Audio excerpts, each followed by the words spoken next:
TEQ DABURA finally returns, but is he worth your 400 red coins? How's it, everybody? Celtic Link here. We got another Dokkan Battle video for you here today.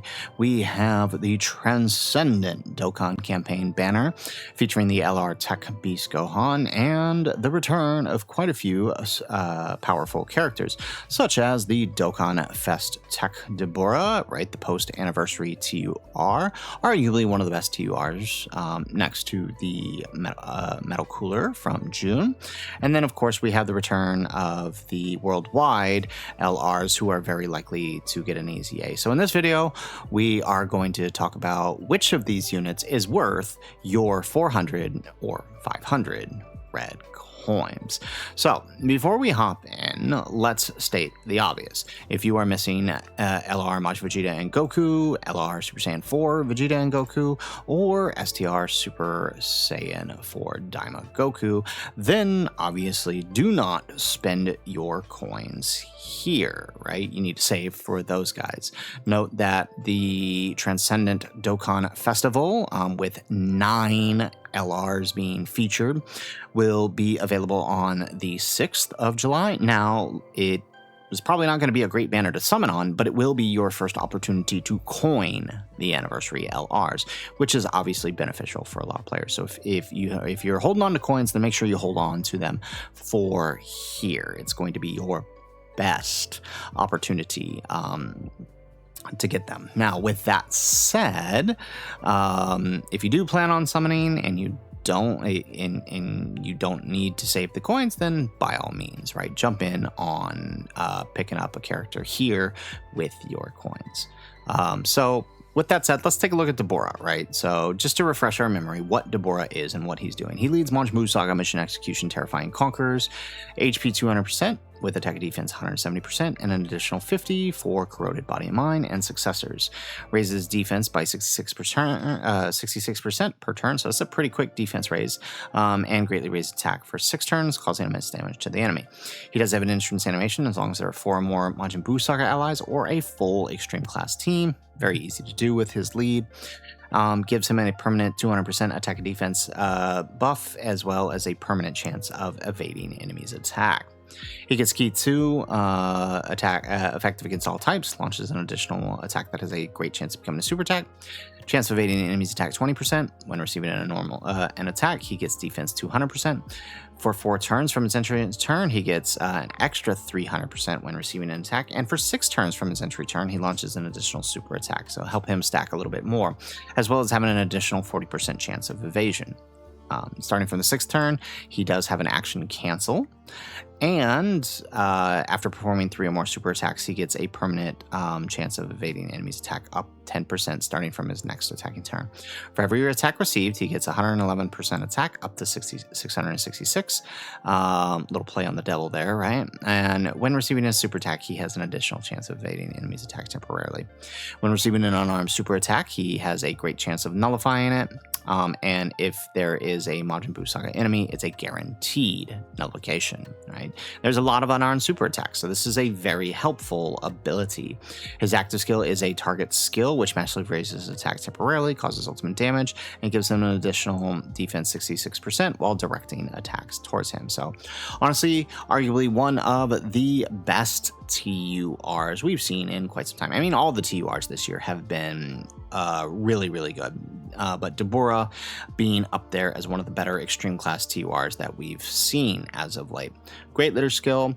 Tad bit limited on the Majin Buu Saga side of things just because of the way his leader skill works. While you can build a primary Terrifying Conquerors team, the Terrifying Conquerors team works much better under this guy. So you're probably going to be more focused on a Majin Buu Saga setup with him. Not to say that you can't run him on Terrifying Conquerors, but he's not going to be at his max effectiveness, right?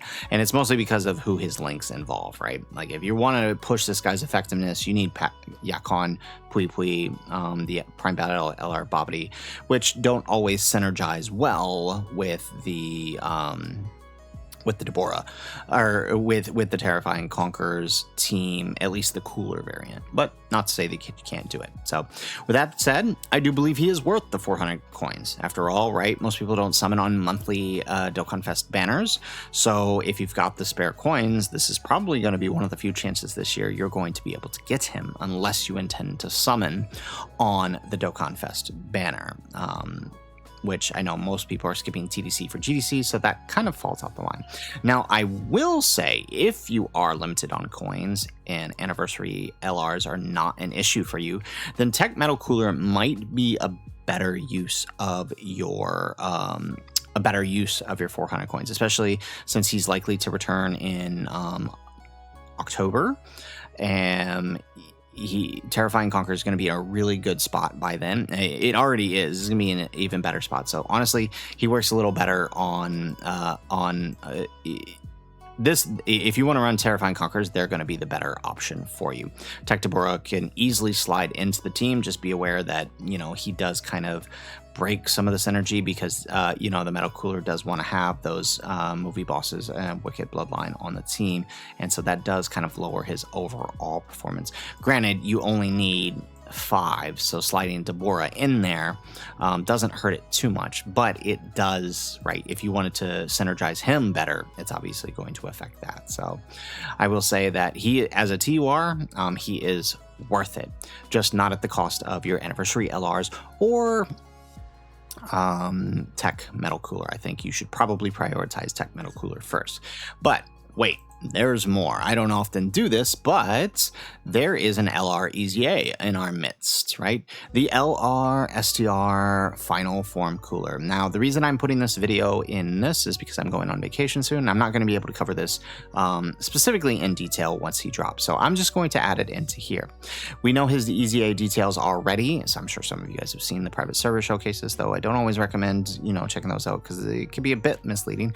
However, we have a pretty good idea of what this guy is doing, right? Final Form Cooler's EZA is a lot of the same as what he's doing before, but dialed up to 11. No, that's not right. It's like dialed up to 15, right? He's got his entrance animation, and as long as you got Terrifying Conquerors or movie bosses, launches an additional super attack for 4 turns. Key 4, damage reduction rate 30%, plus an additional damage reduction rate 40% before attacking, and medium chance of launching an additional super attack for 1 turn. Basic effects include Key 6, attack defense 300%, launches 3 additional attacks, each of which has a high chance of becoming a super attack. And when the character is the only STR ally attacking on the turn, defense 100%, damage reduction rate 10%, as well as an additional attack 100% when activating the active skill. He gets key 2 up to 10, attack defense 25%, damage reduction rate 5%, up to 30%, launches an additional super attack. Now, his super attack effects have been buffed. He is now massively raising attack every turn on the 18 key, right? That's a permanent stack, and greatly raising defense for 4 turns on the 12 key, while greatly lowering attack. So really, really powerful. He's going to hit super hard. He's basically, right, everything he was doing before, but dialed up to 11. Now, is he worth your 500 red coins, though? You see, unlike TEQ DABURA, who can work very well at 55%, or Metal Cooler, who can work very well at 55%, Cooler assumes 2 things. 1, you have Metal Cooler, right? And 2, he is at a higher dupe percentage rate. 55%, you'll notice he has no crit other than the base 5 that he has in his in his kit for being an STR type. He has no other built-in critical hit, so he would need crit support, which there is some crit support from some of the allies on his team, and he would need critical hit investment in the hidden potential. So if you're buying this guy at 55%, his damage isn't going to be as great as it could be.